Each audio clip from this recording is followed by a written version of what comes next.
आज श्री बृहस्पतिवार व्रत कथा। भारतवर्ष में एक प्रतापी और दानी राजा राज्य करता था। वह नित्य गरीबों और ब्राह्मणों की सहायता करता था। यह बात उसकी रानी को अच्छी नहीं लगती थी। वह न ही गरीबों को दान देती, न ही भगवान का पूजन करती थी और राजा को भी दान देने से मना किया करती थी। एक दिन राजा शिकार खेलने वन को गए हुए थे तो रानी महल में अकेली थी। उसी समय बृहस्पतिदेव साधु वेश में राजा के महल में भिक्षा के लिए गए और भिक्षा मांगी। रानी ने भिक्षा देने से इनकार किया और कहा, हे साधु महाराज, मैं तो दान पुण्य से तंग आ गई हूँ। मेरा पति सारा धन लुटाते रहते हैं। मेरी इच्छा है कि हमारा धन नष्ट हो जाए, फिर न रहेगा बांस, न बजेगी बांसुरी। साधु ने कहा, देवी तुम तो बड़ी विचित्र हो।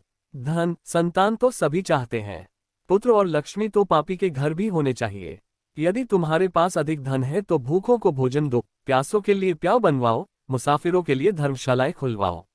जो निर्धन अपनी कुंवारी कन्याओं का विवाह नहीं कर सकते उनका विवाह करा दो। ऐसे और कई काम हैं जिनके करने से तुम्हारा यश लोक परलोक में फैलेगा। परंतु रानी पर उपदेश का कोई प्रभाव न पड़ा। वह बोली, महाराज आप मुझे कुछ न समझाएं। मैं ऐसा धन नहीं चाहती जो हर जगह बांटती फिरूं। साधु ने उत्तर दिया, यदि तुम्हारी ऐसी इच्छा है तो तथास्तु। तुम ऐसा करना कि बृहस्पतिवार को घर लीपकर पीली से अपना सिर धोकर स्नान करना, चढ़ाकर कपड़े धोना। ऐसा करने से आपका सारा धन नष्ट हो जाएगा। इतना कहकर वह साधु महाराज वहां से आलोप हो गए। साधु के अनुसार कही बातों को पूरा करते हुए रानी को केवल 3 बृहस्पतिवार ही बीते थे कि उसकी समस्त धन संपत्ति नष्ट हो गई। भोजन के लिए राजा का परिवार तरसने लगा। तब एक दिन राजा ने रानी से बोला कि हे रानी, तुम यहीं रहो, मैं दूसरे देश को जाता हूँ, क्योंकि यहाँ पर सभी लोग मुझे जानते हैं। इसलिए मैं कोई छोटा कार्य नहीं कर सकता। ऐसा कहकर राजा परदेश चला गया। वहां वह जंगल से लकड़ी काटकर लाता और शहर में बेचता। इस तरह वह अपना जीवन व्यतीत करने लगा। इधर राजा के परदेश जाते ही रानी और दासी दुखी रहने लगी। एक बार जब रानी और दासी को 7 दिन तक बिना भोजन के रहना पड़ा तो रानी ने अपनी दासी से कहा, हे दासी, पास ही के नगर में मेरी बहन रहती है। वह बड़ी धनवान है। तू उसके पास जा और कुछ ले आ, ताकि थोड़ी बहुत गुजर बसर हो जाए। दासी रानी की बहन के पास गई। उस दिन गुरुवार था और रानी की बहन उस समय बृहस्पतिवार व्रत की कथा सुन रही थी। दासी ने रानी की बहन को अपनी रानी का संदेश दिया, लेकिन रानी की बड़ी बहन ने कोई उत्तर नहीं दिया। जब दासी को रानी की बहन से कोई उत्तर नहीं मिला तो वह बहुत दुखी हुई और उसे क्रोध भी आया। दासी ने वापस आकर रानी को सारी बात बता दी। सुनकर रानी ने अपने भाग्य को कोसा। उधर रानी की बहन ने सोचा कि मेरी बहन की दासी आई थी, परंतु मैं उससे नहीं बोली, इससे वह बहुत दुखी हुई होगी। कथा सुनकर और पूजन समाप्त करके वह अपनी बहन के घर आई और कहने लगी, हे बहन, मैं बृहस्पतिवार का व्रत कर रही थी। तुम्हारी दासी मेरे घर आई थी, परंतु जब तक कथा होती है तब तक न तो उठते हैं और न ही बोलते हैं, इसलिए मैं नहीं बोली। कहो दासी क्यों गई थी? रानी बोली, बहन तुमसे क्या छिपाऊं, हमारे घर में खाने तक को अनाज नहीं था। ऐसा कहते कहते रानी की आंखें भर आई। उसने दासी समेत पिछले 7 दिनों से भूखे रहने तक की बात अपनी बहन को विस्तार पूर्वक सुना दी।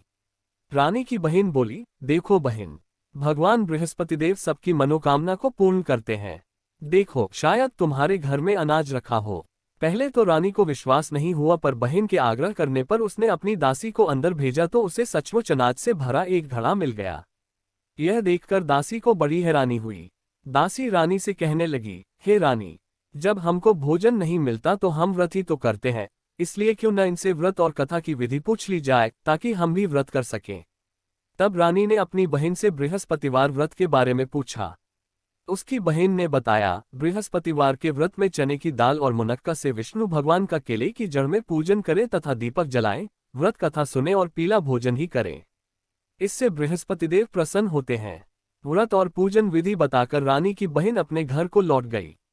7 दिन के बाद जब गुरुवार आया तो रानी और दासी ने व्रत रखा। गुड़साल में जाकर चना और गुड़ लेकर आईं। फिर उससे केले की जड़ तथा विष्णु भगवान का पूजन किया। अब पीला भोजन कहाँ से आए, इस बात को लेकर दोनों बहुत दुखी थे।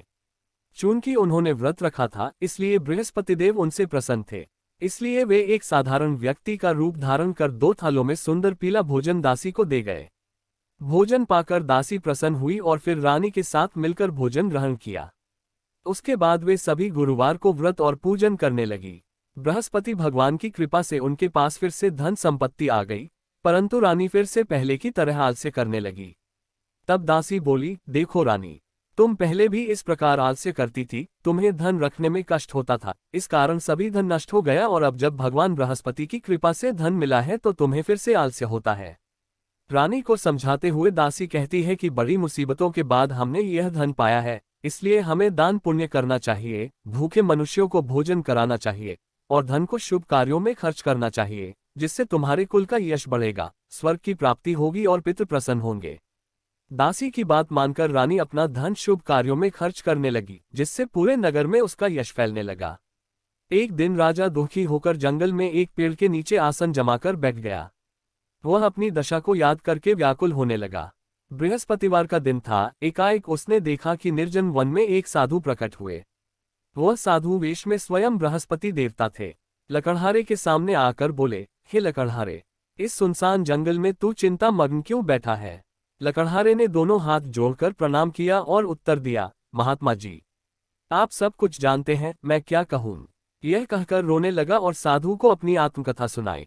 महात्मा जी ने कहा, तुम्हारी स्त्री ने बृहस्पति के दिन बृहस्पति भगवान का निरादर किया है, जिसके कारण रुष्ट होकर उन्होंने तुम्हारी यह दशा कर दी।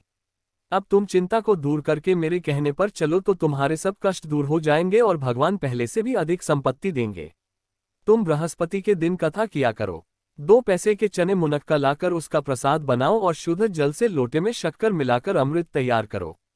कथा के पश्चात अपने सारे परिवार और सुनने वाले प्रेमियों में अमृत व प्रसाद बांटकर आप भी ग्रहण करो। ऐसा करने से भगवान तुम्हारी सब मनोकामनाएं पूरी करेंगे। साधु के ऐसे वचन सुनकर लकड़हारा बोला, हे प्रभु, मुझे लकड़ी बेचकर इतना पैसा नहीं मिलता जिससे भोजन के उपरांत कुछ बचा सकूं। मैंने रात्रि में अपनी स्त्री को व्याकुल देखा है। मेरे पास कुछ भी नहीं जिससे मैं उसकी खबर मंगा सकूं। साधु ने कहा, हे लकड़हारे, तुम किसी बात की चिंता मत करो। बृहस्पति के दिन तुम रोजाना की तरह लकड़ियां लेकर शहर को जाओ। तुमको रोज से दुगुना धन प्राप्त होगा, जिससे तुम भली भांति भोजन कर लोगे तथा बृहस्पतिदेव की पूजा का सामान भी आ जाएगा। इतना कहकर साधु अंतर्ध्यान हो गए। धीरे धीरे समय व्यतीत होने पर फिर वही बृहस्पतिवार का दिन आया। लकड़हारा जंगल से लकड़ी काटकर किसी शहर में बेचने गया। उसे उस दिन और दिन से अधिक पैसा मिला। राजा ने चना गुड़ आदि लाकर गुरुवार का व्रत किया। उस दिन से उसके सभी क्लेश दूर हुए, परंतु जब दोबारा गुरुवार का दिन आया तो बृहस्पतिवार का व्रत करना भूल गया। इस कारण बृहस्पति भगवान नाराज हो गए। उस दिन उस नगर के राजा ने विशाल यज्ञ का आयोजन किया तथा शहर में यह घोषणा करा दी कि कोई भी मनुष्य अपने घर में भोजन न बनावे, न आग जलावे, समस्त जनता मेरे यहाँ भोजन करने आवे। इस आज्ञा को जो न मानेगा उसे फांसी की सजा दी जाएगी। इस तरह की घोषणा संपूर्ण नगर में करवा दी गई। राजा की आज्ञानुसार शहर के सभी लोग भोजन करने गए, लेकिन लकड़हारा कुछ देर से पहुंचा, इसलिए राजा उसको अपने साथ घर लिवा ले गए और ले जाकर भोजन करा रहे थे तो रानी की दृष्टि उस खूंटी पर पड़ी जिस पर उसका हार लटका हुआ था। वह वहां पर दिखाई नहीं दिया। रानी ने निश्चय किया कि मेरा हार इस मनुष्य ने चुरा लिया है। उसी समय सिपाहियों को बुलाकर उसको कारागार में डलवा दिया। जब लकड़हारा कारागार में पड़ गया और बहुत दुखी होकर विचार करने लगा कि न जाने कौन से पूर्व जन्म के कर्म से मुझे यह दैख प्राप्त हुआ है, और उसी साधु को याद करने लगा जो कि जंगल में मिला था। उसी समय तत्काल बृहस्पतिदेव साधु के रूप में प्रकट हुए और उसकी दशा को देखकर कहने लगे, अरे मूर्ख, तूने बृहस्पतिदेव की कथा नहीं करी, इस कारण तुझे दैख प्राप्त हुआ है। अब चिंता मत कर, बृहस्पतिवार के दिन कारागार के दरवाजे पर 4 पैसे पड़े मिलेंगे। उनसे तू बृहस्पतिदेव की पूजा करना, तेरे सभी कष्ट दूर हो जाएंगे। बृहस्पति के दिन उसे 4 पैसे मिले। लकड़हारे ने कथा कही। उसी रात्रि को बृहस्पतिदेव ने उस नगर के राजा को स्वप्न में कहा, हे राजा, तुमने जिस आदमी को कारागार में बंद कर दिया है वह निर्दोष है। वह राजा है, उसे छोड़ देना। रानी का हार उसी खूंटी पर लटका है। अगर तू ऐसा नहीं करेगा तो मैं तेरे राज्य को नष्ट कर दूंगा। इस तरह रात्रि के स्वप्न को देखकर राजा प्रातःकाल उठा और खूंटी पर हार देखकर लकड़हारे को बुलाकर क्षमा मांगी तथा लकड़हारे को योग्य सुंदर वस्त्र आभूषण देकर विदा कर दिया। बृहस्पतिदेव की आज्ञानुसार लकड़हारा अपने नगर को चल दिया। राजा जब अपने नगर के निकट पहुंचा तो उसे बड़ा आश्चर्य हुआ। नगर में पहले से अधिक बाग, तालाब, कुएं तथा बहुत सी धर्मशाला, मंदिर आदि बन गई हैं। राजा ने पूछा, यह किसका बाग और धर्मशाला है? तब नगर के सब लोग कहने लगे, यह सब रानी और बांदी के हैं। तो राजा को आश्चर्य हुआ और गुस्सा भी आया। जब रानी ने यह खबर सुनी कि राजा आ रहे हैं तो उन्होंने बांदी से कहा कि, हे दासी, देख राजा, हमको कितनी बुरी हालत में छोड़ गए थे। हमारी ऐसी हालत देखकर वह लौट न जाए, इसलिए तू दरवाजे पर खड़ी हो जा। आज्ञानुसार दासी दरवाजे पर खड़ी हो गई। राजा आए तो उन्हें अपने साथ लिवा लाए। तब राजा ने क्रोध करके अपनी रानी से पूछा कि यह धन तुम्हें कैसे प्राप्त हुआ है। तब उन्होंने कहा, हमें यह सब धन बृहस्पतिदेव के इस व्रत के प्रभाव से प्राप्त हुआ है। राजा ने निश्चय किया कि 7 रोज बाद तो सभी बृहस्पतिदेव का पूजन करते हैं, परंतु मैं प्रतिदिन दिन में 3 बार कहानी तथा रोज व्रत किया करूंगा। अब हर समय राजा के में चने की दाल बंधी रहती तथा दिन में 3 बार कहानी कहता। एक रोज राजा ने विचार किया कि चलो अपनी बहन के यहाँ हो आवे। इस तरह निश्चय कर राजा घोड़े पर सवार हो अपनी बहन के यहाँ को चलने लगा। मार्ग में उसने देखा कि कुछ आदमी एक मुर्दे को लिए जा रहे हैं। उन्हें रोककर राजा कहने लगा, अरे भाइयों, मेरी बृहस्पतिदेव की कथा सुन लो। वे बोले, लो, हमारा तो आदमी मर गया है, इसको अपनी कथा की पड़ी है। परंतु कुछ आदमी बोले, अच्छा कहो, हम तुम्हारी कथा भी सुनेंगे। राजा ने दाल निकाली और जब कथा आधी हुई थी कि मुर्दा हिलने लग गया, और जब कथा समाप्त हो गई तो राम राम करके मनुष्य उठकर खड़ा हो गया। आगे मार्ग में उसे एक किसान खेत में हल चलाता मिला। राजा ने उसे देख और उससे बोले, अरे भैया, तुम मेरी बृहस्पतिवार की कथा सुन लो। किसान बोला, जब तक मैं तेरी कथा सुनूंगा तब तक 4 हरया जोत लूंगा। जा अपनी कथा किसी और को सुनाना। इस तरह राजा आगे चलने लगा। राजा के हटते ही बैल पछाड़ खाकर गिर गए तथा किसान के पेट में बड़ी जोर का दर्द होने लगा। उस समय उसकी माँ रोटी लेकर आई। उसने जब यह देखा तो अपने पुत्र से सब हाल पूछा और बेटे ने सभी हाल कह दिया। तो बुढ़िया दौड़ी दौड़ी उस घुड़सवार के पास गई और उससे बोली कि मैं तेरी कथा सुनूंगी, तू अपनी कथा मेरे खेत पर चलकर ही कहना। राजा ने बुढ़िया के खेत पर जाकर कथा कही, जिसके सुनते ही वह बैल उठ खड़ हुए तथा किसान के पेट का दर्द भी बंद हो गया। राजा अपनी बहन के घर पहुंचा। बहन ने भाई की खूब मेहमानी की। दूसरे रोज प्रातःकाल राजा जगा तो वह देखने लगा कि सब लोग भोजन कर रहे हैं। राजा ने अपनी बहन से कहा, ऐसा कोई मनुष्य है जिसने भोजन नहीं किया हो, मेरी बृहस्पतिवार की कथा सुन ले।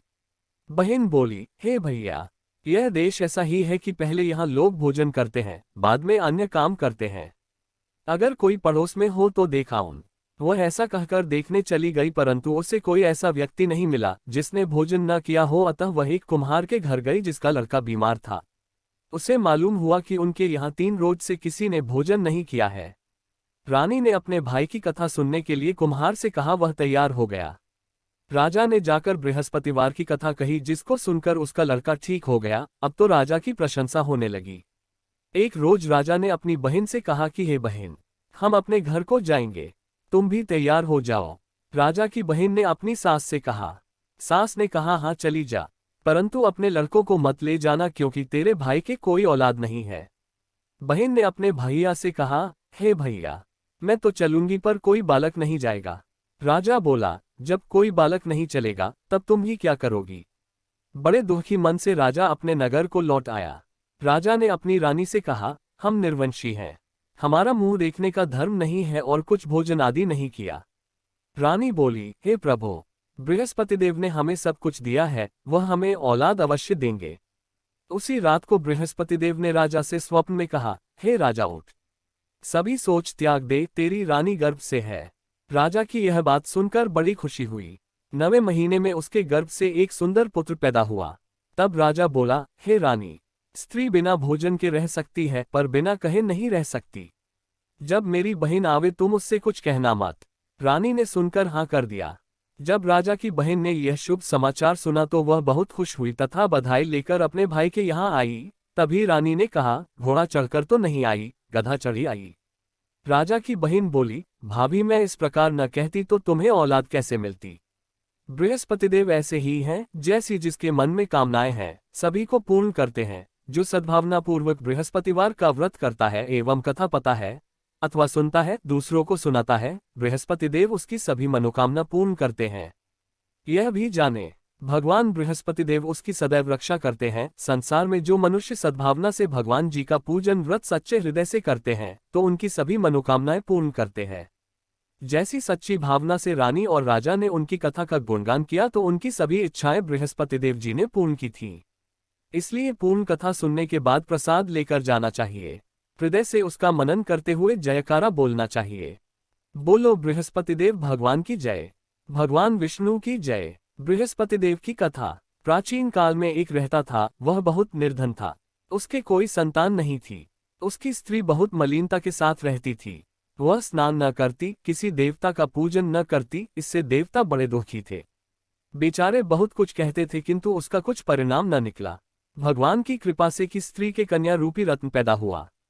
कन्या बड़ी होने पर प्रातः स्नान करके विष्णु भगवान का जाप व बृहस्पतिवार का व्रत करने लगी। अपने पूजन पाठ को समाप्त करके विद्यालय जाती तो अपनी में जौ भर के ले जाती और पाठशाला के मार्ग में डालती जाती। तब ये जौ स्वर्ण के जो जाते लौटते समय उनको बीन कर घर ले आती थी। एक दिन वह बालिका सूप में उस सोने के जौ को फटककर साफ कर रही थी कि उसके पिता ने देख लिया और कहा, हे बेटी, सोने के जौ के लिए सोने का सूप होना चाहिए।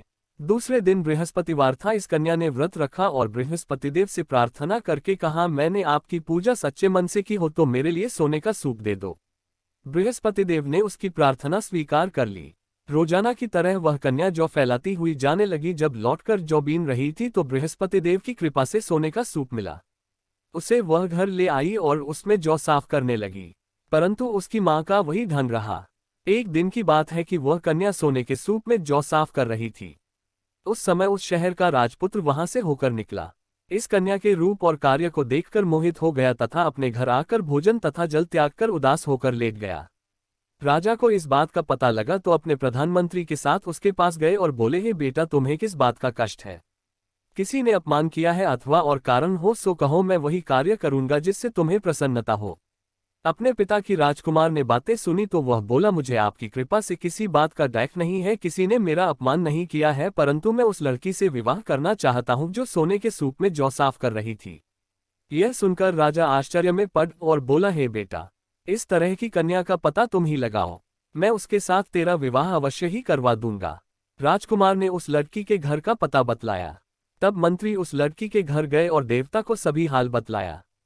देवता राजकुमार के साथ अपनी कन्या का विवाह करने के लिए तैयार हो गए तथा विधि विधान के अनुसार की कन्या का विवाह राजकुमार के साथ हो गया। कन्या के घर से जाते ही पहले की भांति उस देवता के घर में गरीबी का निवास हो गया।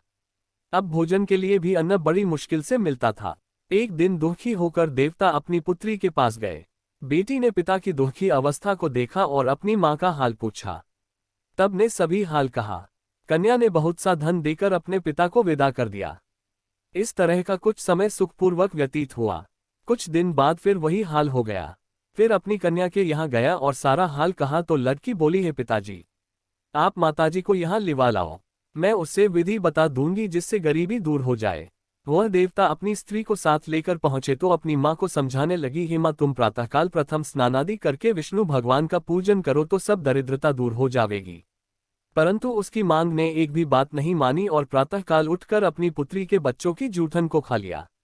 इससे उसकी पुत्री को भी बहुत गुस्सा आया और एक रात को कोठरी से सभी सामान निकाल दिया और अपनी मां को उसमें बंद कर दिया। प्रातःकाल उसे निकाला तथा स्नानादि करा के पाठ करवाया तो उसकी मां की बुद्धि ठीक हो गई और फिर प्रत्येक बृहस्पतिवार को व्रत रखने लगी। इस व्रत के प्रभाव से उसके माँ बाप बहुत ही धनवान और पुत्रवान हो गए और बृहस्पति जी के प्रभाव से इस लोक के सुख भोग कर स्वर्ग को प्राप्त हुए। सब बोलो विष्णु भगवान की जय, बोलो बृहस्पति देव भगवान की जय। दोस्तों, और वीडियो देखने के लिए चैनल सब्सक्राइब करें। आज श्री बृहस्पतिवार व्रत कथा। भारतवर्ष में एक प्रतापी और दानी